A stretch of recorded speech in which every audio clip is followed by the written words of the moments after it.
ಇವತ್ತಿನ recipe easy and ಕ್ವಿಕ್ಕಾಗಿ ಆಗುವಂಥ butter chicken gravy ಮಾಡೋದು ಹೇಗೆ ಅಂತ ನೋಡೋಣ. ಇದಕ್ಕೆ ಮನೇಲಿರುವಂಥ ಕೆಲವೇ ಇಂಗ್ರೀಡಿಯೆಂಟ್ಸ್ ಬೇಕಾಗುತ್ತೆ, ಆದರೂ ಸಹ ತುಂಬ ರುಚಿಯಾಗುತ್ತೆ.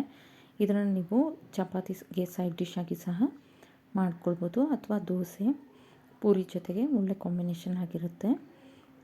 ಅಥವಾ ನೀವು ವೈಟ್ ಪಲಾವ್ ಮಾಡಿಕೊಂಡು ಸಹ ಸರ್ವ್ ಮಾಡ್ಕೊಳ್ಬೋದು. ಇದನ್ನು ಹೇಗೆ ಮಾಡೋದಂತ ನೋಡೋಣ. ಇದಕ್ಕೆ ನಾನಿಲ್ಲಿ 1 kgಯಷ್ಟು ಚಿಕನ್ನ ತೊಗೊಂಡಿದ್ದೀನಿ. ಇದಕ್ಕೆ ಮೊಸರನ್ನ ಸೇರಿಸ್ಕೊಳ್ತಾ ಇದ್ದೀನಿ ನಾನು. ಆದಷ್ಟು ಹುಳಿ ಇಲ್ಲದೆ ಇರೋಂಥ ಮೊಸರನ್ನ ಸೇರಿಸ್ಕೊಳ್ಳಿ. ಒಂದು 4 ಸ್ಪೂನ್ನಷ್ಟು ಮೊಸರು ಸಾಕಾಗುತ್ತೆ. ಈಗ ಇಲ್ಲಿ ಪ್ಲೇಟಲ್ಲಿ ತೋರಿಸಿರೋಂಥ ಮಸಾಲ ಇಂಗ್ರೀಡಿಯೆಂಟ್ಸ್ ಸೇರಿಸ್ಕೊಳ್ಬೇಕು. ಖಾರದ ಪುಡಿ, ಗರಂ ಮಸಾಲ, ಚಿಕನ್ ಮಸಾಲ, ಅರಶಿನ ಪುಡಿ, ಹಾಗೆ ಪೆಪ್ಪರ್ ಪೌಡರು, ಉಪ್ಪು ಇದಿಷ್ಟನ್ನು ಸೇರಿಸಿ ನಾನು ಮಿಕ್ಸ್ ಮಾಡಿಕೊಡ್ತಾಯಿದ್ದೀನಿ. ಇದನ್ನೆಲ್ಲ ಒಂದು ಹಾಫ್ ಆನ್ ಅವರ್ ಆದರೂ ಮ್ಯಾರಿನೇಷನ್ ಮಾಡಿ ಇಡಬೇಕು. ಒಂದು ಹಾಫ್ ಆನ್ ಅವರ್ ಚೆನ್ನಾಗಿ ಮ್ಯಾರಿನೇಟ್ ಆಗಬೇಕಿದು. ಮ್ಯಾರಿನೇಷನ್ ಆದಷ್ಟು ಚಿಕನ್ ಜ್ಯೂಸಿ ಆ್ಯಂಡ್ ಸಾಫ್ಟಾಗಿ ಬರುತ್ತೆ. ಈಗ ಇದಕ್ಕೆ ಫ್ರೈ ಮಾಡಿ ಇಟ್ಟಿರೋಂಥ ಆನಿಯನ್ನ ಸೇರಿಸ್ಕೊಳ್ತಾ ಇದ್ದೀನಿ. ಈರುಳ್ಳಿನ ಸ್ವಲ್ಪ ಎಣ್ಣೆ ಸೇರಿಸಿ ಚೆನ್ನಾಗಿ ಗೋಲ್ಡನ್ ಕಲರ್ ಬರೋ ತನಕ ಫ್ರೈ ಮಾಡ್ಕೊಳ್ಬೇಕು. ಇದಿಷ್ಟನ್ನು ನಾನಿಲ್ಲಿ ಮ್ಯಾರಿನೇಷನ್ ಮಾಡಿ ಇಡ್ತಾ ಇದ್ದೀನಿ. ನಂತರ ಇಲ್ಲಿ ಒಂದು ಕುಕ್ಕರ್ ತೊಗೊಂಡಿದ್ದೀನಿ ನಾನು. ನೀವು ಪಾತ್ರೆಯಲ್ಲಾದರೂ ಮಾಡ್ಕೊಳ್ಬೋದು ಅಥವಾ ಕುಕ್ಕರಲ್ಲಾದರೂ ಮಾಡ್ಕೊಳ್ಬೋದು. ಬಟರ್ ಚಿಕನ್ ಆಗಿರೋದ್ರಿಂದ ಒಂದು 2ರಿಂದ 3 ಸ್ಪೂನ್ನಷ್ಟು ಬಟರನ್ನು ಸೇರಿಸ್ಕೊಳ್ಬೇಕು.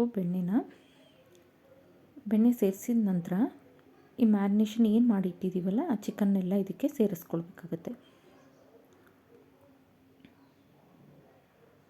ನಂತರ ಇದಕ್ಕೆ ನಾನಿಲ್ಲಿ 1 ಸ್ಪೂನ್ನಷ್ಟು ಶುಂಠಿ ಬೆಳ್ಳುಳ್ಳಿ ಪೇಸ್ಟನ್ನು ಸೇರಿಸ್ಕೊಳ್ತೀನಿ. ಈಗ ನೀವು ಬೇಕಿದ್ದರೆ ಬೆಣ್ಣೆನ ಮ್ಯಾರಿನೇಷನ್ ಮಾಡಬೇಕಂದ್ರೆ ಹಾಕಿ ಇಡ್ಬೋದು, ಅಥವಾ ಈ ಟೈಮಲ್ಲಿ ಒಗ್ಗರಣೆಗೆ ಸಹ ಸೇರಿಸ್ಕೊಳ್ಬೋದು. ನಂತರ ಇಲ್ಲಿ ಶುಂಠಿ ಬೆಳ್ಳುಳ್ಳಿ ಪೇಸ್ಟನ್ನು ಹಾಕಿ ಚೆನ್ನಾಗಿ ಮಿಕ್ಸ್ ಮಾಡಿಕೊಡ್ಬೇಕು. ಈಗ ಇದನ್ನು ಚೆನ್ನಾಗಿ ಮಿಕ್ಸ್ ಮಾಡಿಕೊಟ್ಟು ಆ ಹಸಿ ಸ್ಮೆಲ್ ಹೋಗೋವರೆಗೆ ಎಲ್ಲನೂ ನೀಟಾಗಿ ಫ್ರೈ ಮಾಡಿಕೊಡ್ಬೇಕಾಗುತ್ತೆ. ನಂತರ ಇದಕ್ಕೆ ಇನ್ನೂ ಸ್ವಲ್ಪ ನಾನು ಫ್ರೈಡ್ ಆನಿಯನ್ಸ್ನ ಎತ್ತಿಟ್ಕೊಂಡಿದ್ದೆ, ಈರುಳ್ಳಿ ಹುರಿದಿರೋಂಥದ್ದು, ಅದನ್ನು ಇದಕ್ಕೆ ಸೇರಿಸ್ಕೊಂಡು ನಂತರ ಇದಕ್ಕೆ ಕೊತ್ತಂಬರಿ ಸೊಪ್ಪು ಹಾಗೆ ಪುದೀನ ಸೊಪ್ಪು ಸ್ವಲ್ಪನೇ, ತುಂಬ ಜಾಸ್ತಿ ಏನು ಬೇಕಾಗೋದಿಲ್ಲ, ಸ್ವಲ್ಪ ಕೊತ್ತಂಬರಿ ಪುದೀನನ ಹಾಕ್ಕೊಂಡು ನಂತರ ಇದನ್ನು ಚೆನ್ನಾಗಿ ಮಿಕ್ಸ್ ಮಾಡಿಕೊಡ್ಬೇಕು. ನೋಡಿ, ಈ ಥರ ಆದಷ್ಟು ನೀಟಾಗಿ ಮಿಕ್ಸ್ ಮಾಡಿಕೊಟ್ಟು ಬೇಯಿಸ್ಕೊಳ್ಬೇಕಾಗತ್ತೆ. ಈ ಥರ ನಾವು ಬೆಣ್ಣೆಯಲ್ಲೇ ಫ್ರೈ ಮಾಡ್ಕೊಳ್ಳೋದ್ರಿಂದ ಹಸಿ ಸ್ಮೆಲ್ ಸಹ ಚೆನ್ನಾಗಿ ಹೋಗುತ್ತೆ. ಹಾಗೆ ಚಿಕನಲ್ಲಿ ನೀರಿನ ಅಂಶ ಇದ್ದರೆ ಅದು ಸಹ ಬಿಟ್ಕೊಳ್ಳುತ್ತೆ. ಈಗ ಇದಕ್ಕೆ ನಾನು ಲಿಡ್ ಕ್ಲೋಸ್ ಮಾಡಿ ಒಂದು 2 ವಿಷಿಲ್ನ ಕೂಗಿಸ್ಕೊಳ್ತಾ ಇದ್ದೀನಿ.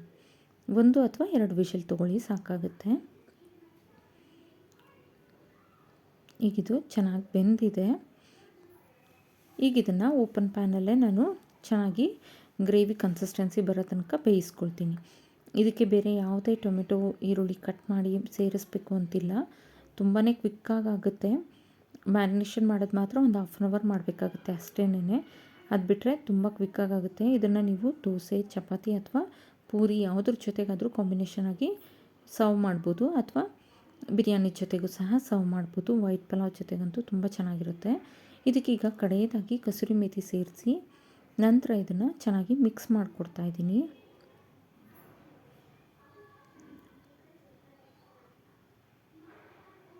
ಈಗ ಇದನ್ನು ಚೆನ್ನಾಗಿ ಮಿಕ್ಸ್ ಮಾಡಿಕೊಡೋಣ. ಈಗ ಬಟರ್ ಚಿಕನ್ ಗ್ರೇವಿ ರೆಡಿಯಾಗಿದೆ. ಈ ವಿಡಿಯೋ ಇಷ್ಟ ಆದಲ್ಲಿ ಲೈಕ್, ಶೇರ್ ಆ್ಯಂಡ್ ಸಬ್ಸ್ಕ್ರೈಬ್ ಮಾಡಿ, ಹಾಗೆ ಕಮೆಂಟ್ ಮಾಡಿ ತಿಳಿಸಿ. Thank you for watching. Follow for more videos. Thank you.